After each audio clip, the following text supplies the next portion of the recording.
नमस्ते मित्रों, जय सिया राम, जय नीम करौली बाबा। मैं पवन कुमार चतुर्वेदी आशा करता हूँ पूज्य गुरुदेव बाबा नीम करौली महाराज जी की कृपा से आप और आपके परिवारीजन स्वस्थ होंगे, प्रसन्न होंगे एवं सकुशल होंगे। इन्हीं शुभ मंगल कामनाओं के साथ चलते हैं आज के क्रमांक की ओर। मित्रों, जीवों का उत्थान पतन बहुत कुछ विचारों पर ही अवलंबित है। शास्त्र कहते हैं कि पुरुष कृतमय है, अतएव पुरुष जैसा संकल्प करने लगता है वैसा ही कर्म करता है, जैसा कर्म करता है वैसा ही बन जाता है। जिन बातों का प्राणी बार बार विचार करता है, धीरे धीरे वैसी ही इच्छा हो जाती है। इच्छानुसारी कर्म और कर्मानुसारिणी गति होती है। अतः स्पष्ट है कि अच्छे कर्म करने के लिए अच्छे विचारों को लाना चाहिए। बुरे कर्मों को त्यागने के पहले बुरे विचारों को त्यागना चाहिए। जो बुरे विचारों का त्याग नहीं करता वह कोटि कोटि प्रयत्नों से भी बुरे कर्मों से छुटकारा नहीं पा सकता।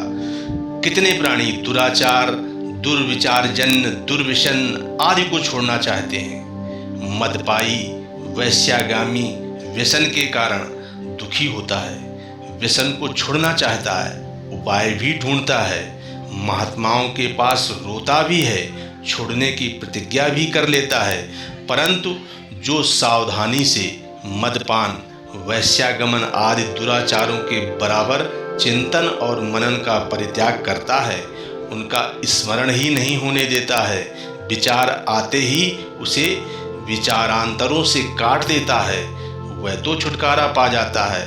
परंतु जो बुरे विचारों को न छोड़कर उनका रस लेता रहता है वह कभी बुरे कर्मों से छुटकारा नहीं पा सकता।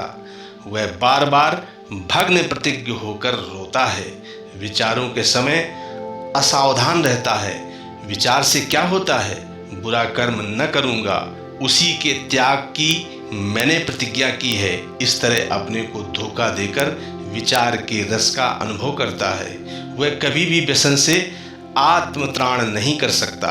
इसलिए बुद्धिमान पुरुष को चाहिए कि वह किसी तरह बुरे विचारों को अपने से हटा दे। मित्रों, जिस समय बुरे विचार आने लगे उस समय अन्यमनस्क अर्थात अलग थलग होने का प्रयत्न करें। भगवत ध्यान से, मंत्र जप से, श्रवण से, सत्संग से बुरे विचारों की धारा को तोड़ देना चाहिए। भले ही उपन्यास, नाटकों, समाचार पत्रों को पढ़ना पड़े, परंतु बुरे विचारों की धारा अवश्य तोड़नी चाहिए।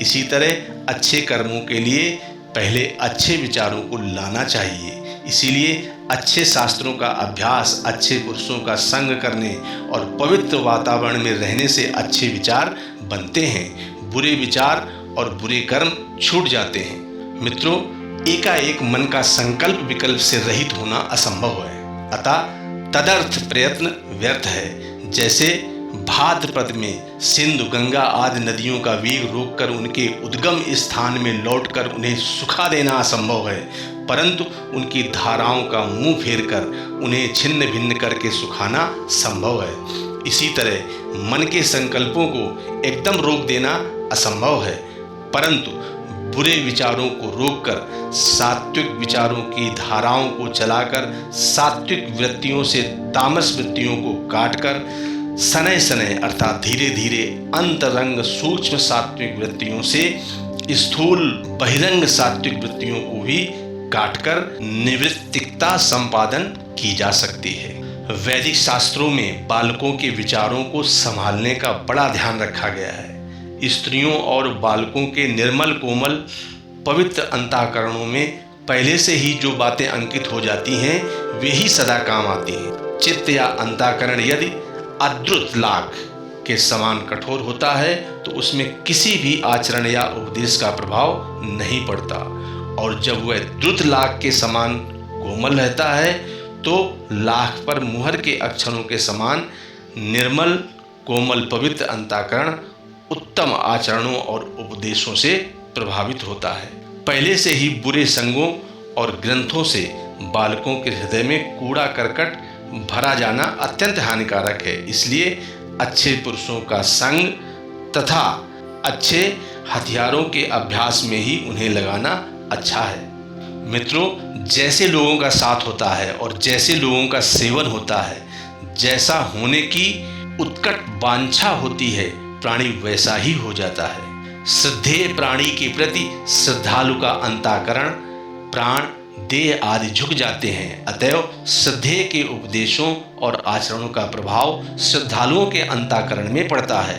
यद्यप सात्विकी श्रद्धा उत्तम व्यक्तियों में ही हुआ करती है, तथा तामसी राजसी श्रद्धा कहीं भी उत्पन्न हो सकती है। बुरे लोगों के साथ से बुरी इच्छा, बुरे कर्म बन पड़ते हैं, जिनसे प्राणी का पतन हो जाता है। परंतु अच्छे संगों, अच्छी इच्छाओं, अच्छे कर्मों से प्राणी सम्राट, स्वराट, विराट, अनंत, धन्य धान्य संपन्न इंद्र, महेंद्र, ब्रह्मा आदि तक बन सकता है।